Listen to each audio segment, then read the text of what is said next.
People who work in high-class restaurants and hotels. What is the most ridiculous stereotypical rich person thing you've ever experienced someone has done?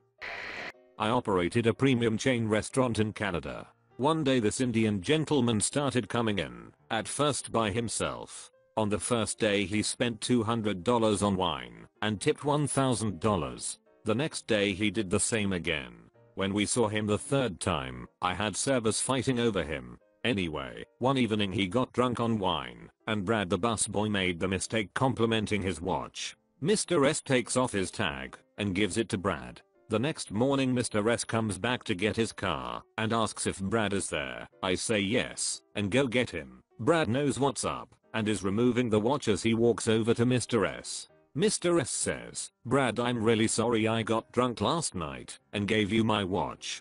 Brad is chuckling as he is removing the watch and says it's no problem and he was just holding the watch until Mr. S returned. The next thing Mr. S said, "I could not believe. Brad, you don't understand. I'm sorry because it was very rude of me to give you a used gift." And at that moment Mr. S pulled out a box with a brand new tag heuer inside and handed it to Brad. I've met two celebrities through my various work experiences. Tim Allen requested that we close a small bakery that I worked at for him while he is dining there. We did. He didn't leave a tip. Later in my career I met Mario Batali, famous Food Network chef, and he was the most normal person ever. He took a class with us and then proceeded to pay for everyone else's class that was in his group and bought lunch for the staff as well. I guess both are stereotypical rich person things for vastly different reasons.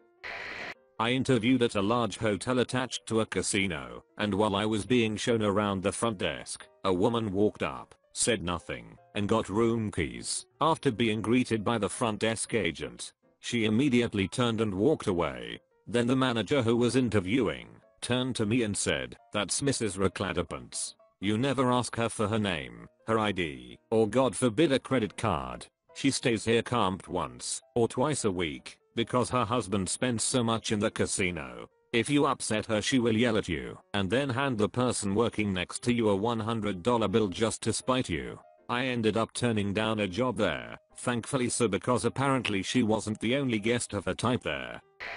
My uncle works at a very upscale restaurant on a very well-to-do and desirable vacation island in the Atlantic Ocean. One of their regular customers is a billionaire oil guy. My uncle has told me he arrives on a yacht that tows a smaller yacht. The smaller yacht is still big enough to have a helicopter. He demands to have his dogs seated at the table and feeds them foie gras and expensive water. When he takes humans to eat, my uncle has never seen him with the same woman twice, and often it's a table of women. If he really liked the meal he will go through the restaurant and, in front of everyone, peel off crisp 100s from a giant roll of money in his pocket and tip every service person, whether they helped or not. One time the owner got a call from health inspectors saying they received a complaint that dogs were seen eating in the restaurant. All the owner did was speak the billionaire's name and the health inspector said, "Oh okay, bye." I worked in a high-class restaurant in a nice hotel, for my town anyway, for a few years. We had a couple come in with their lapdog religiously every Tuesday evening for dinner. Due to health code, they were not allowed to bring their non-service purse poodle into the restaurant. Their solution? Request a special table be set up in a private nook of the hotel lobby so they could dine in style with their fur child. Also, they saw the menu as more of a mix and match situation rather than a thought out, cohesive guide to ordering, with each component of each dish tailored to complement everything else on the plate. They chose whatever sides and sauces on the menu struck their fancy and paired them with their chosen protein, and they often ordered 2 different mix and match entrees each, plus a starter. They always ordered the cheese and cracker board, no crackers, sub-gluten-free bread, double toasted. The lady sent the first round of bread back every time. We could have sent the first round out burnt, and she would have sent it back to be toasted more, or he sent the bread she had just sent back without doing anything to it, and it would be just divine the second time around, and they subbed all 4 or 5 of the local, artisan cheeses for brie, which wasn't even one of the cheeses that came on the board to begin with. We started keeping a wheel on hand specifically for them. Oh, and a lightly seasoned, grilled chicken breast for the dog. They were polite and delightfully odd, plus they tipped through the nose, so once we got used to most of their quirks, we were more entertained than annoyed and enjoyed their weekly visit. Working nights at a hotel many years back, not super high class, but certainly no budget hotel either. A lady came into reception. I say a lady, because she definitely was. She just reeked of old money. She had a guy in tow, wearing a grey suit. As this was about midnight on a Friday, I immediately clocked him as a chauffeur/aide type deal. No problem, I've seen that before. She asked if we had a room for the night. A decent one please. A suite, ideally. No problem, we had a suite available. I told her the price. As night manager I had the freedom to charge pretty much whatever I liked if it meant making a sale. But for her I charged full price. Screw it, she looked like she could afford it. She didn't bat an eyelid. Then it came to her chauffeur guy. Do you have a servant's quarters for my driver? No, sorry madam. Just the standard rooms. I gave her the price for one of our standard rooms, and she screwed up her face. Oh no, that's too much. Don't you have, like, a staff house or something he could stay in? I'd really rather not spend money on an actual hotel room for him. All this with the guy standing right next to her. I felt really bad for the poor guy, and wondered if this was usual for him. After a few more questions and her considering whether to have him sleep in the car, yes, really, we eventually settled on him having a standard room for rock bottom price, I think about £30 or so. That was as much as she was willing to spend on him, and less than a tenth of what she was paying for her own room. TBH, I'd have given him a room for free, rather than having him sleep in the car, but clearly I had more compassion for the guy than she did. Don't work at any high-class restaurants or hotels, but I currently live in an old yet nice and comfy apartment in Giza, around 20 minutes from the Pyramids complex. The landlady is a very nice old lady, probably in her 60s, and is filthy rich. Last year my car had to be repaired after a minor crash for more than a week, and when the landlady found out from the boabs, doorman, about my situation, she sent one of her English-speaking maids to give me car keys for a BMW 520i, Mercedes-Benz S600, and a brand new Land Cruiser. The madam insists you use her car until yours is repaired.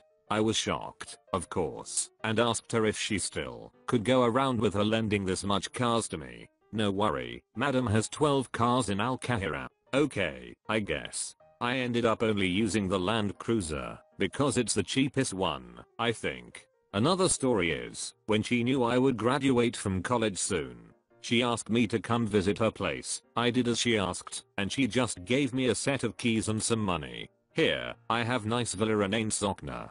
Go visit it with friend and family. Food and drinks is on me. I have maids and cooks there. Car you can use mine. The money is for fuel. Happy graduation. I told her that I just couldn't take it, but she just shooed me away and told me to return her keys only after I really visited the villa. Haven't gone to the place yet, but I will soon enough when I have time. Ridiculous, yeah, but in a really good way. I worked for a resort in the Seychelles for 4 years. I have hundreds of stories which would fit this post, but one that stands out was a very wealthy Canadian family who stayed at one of the private residences for a couple of weeks. They brought their own staff including 2 personal chefs, but also asked for a hotel chef to assist their team with prep and local ingredient knowledge. A chef I was friendly with was selected to spend the 2 weeks with them. One day, another member of their staff came down to one of the restaurants and purchased 2 bottles of wine for €11,000+ each. Now we had far more expensive bottles on the list, but this was still a notable sale, and later that night, I asked my mate what they had cooked to accompany the wine. Turns out they had poured both bottles into the pot while making a coq au vin. I've got a pretty good one. I work at a luxury property in California, and we had the co-founder of a large payment processing company stay with us a while back. He only liked to sleep on his own bed, so when he woke up that morning, he paid a team to load his bed into a truck and have it delivered to our property. We then removed the bed in his luxury suite and set up his bed that his team had brought us. He only stayed with us one night, and the process was done to send the bed back home the following day. It kind of blew my mind that he went through all that trouble just so he could always sleep on his own bed. To each their own, I guess. I don't even work at that nice of a restaurant, but last month I got chewed out over the phone because some lady left her baby's actual silver spoon on the table and we didn't know where it was, so obviously one of us had stolen it. Late to this party, but I have a positive one to throw in amidst all the negative. I'm loosely acquainted with someone who is obscenely rich. He dated my best friend for a while back when we were in college. As you can imagine, he bought her fancy things all the time, took her on expensive family vacations with his folks, etc. etc. He was a stereotypical rich kid, but he was also kind and still very down to earth. They dated about a year, and in the spring we went spring breaking in his family's condo at a famous spring break beach location, and there was just me, my best friend, him and a couple of his friends. The group decided we wanted good old-fashioned Waffle House breakfast after a night of revelry. After eating, I noticed he was lingering behind the group. He'd said he had to take a leak, but he stopped back by the table on his way out to the car. Curious, I ran back to the restrooms, just so I could pass by the table, to see what he'd done. He left the waitress a small pile of Benjamins as a tip. Had to be $400 or $500. I couldn't quite tell, because they were folded and rumpled from being in his wallet. My mouth fell open when I saw it, and I forgot I was even heading to the restroom. I looked out by the car, and he was watching me through the glass windows, held up his finger to his lips mouthing, "Shh," and beckoned me back out to the car. I didn't tell, but my eyes were glued to the table as we pulled away in his car. The waitress collapsed into the seat of the table when she saw it. Pretty sure she was crying. Letting that guy get away was the dumbest thing my best friend ever did in her life. Ordering $150 caviar to go for their cat. I'm a cocktail server at the huge pool of a 4-star hotel. A woman said in a monotone voice, and without any eye contact, "I lost my sunscreen. Find it." I worked at a nice restaurant in downtown Portland, and one day a lady called to make a dinner reservation for a large group. But first she starts asking all these questions about security, we had none, and how I thought the staff and patrons would handle a celebrity dining there. Is there enough space to be private? They like to be private. Would it be okay if they brought their own security to stop people from taking pictures and such, etc. But of course, she couldn't name names. I rolled my eyes, told her whatever they need to do, and booked the date and time. Yes, I was super curious who it would be, and stayed past my shift to see who walked through the doors. When the big night came, the group arrived, and it was no one. Not one of us who worked there recognized a single member of their party. They sure acted like they were someone, but all we saw was a loud group of douchy looking 20-somethings. They actually did bring a bodyguard who stood in the corner with sunglasses on the whole time. The only attention they got from other diners was the occasional side eye, because they were being such rude and obnoxious holes. Shock of shocks, they treated our staff horribly, and tipped even worse. We'll never know who that person thought they were. Worked at a grocery store in uppity Gold Coast, Chicago, when I was a teen.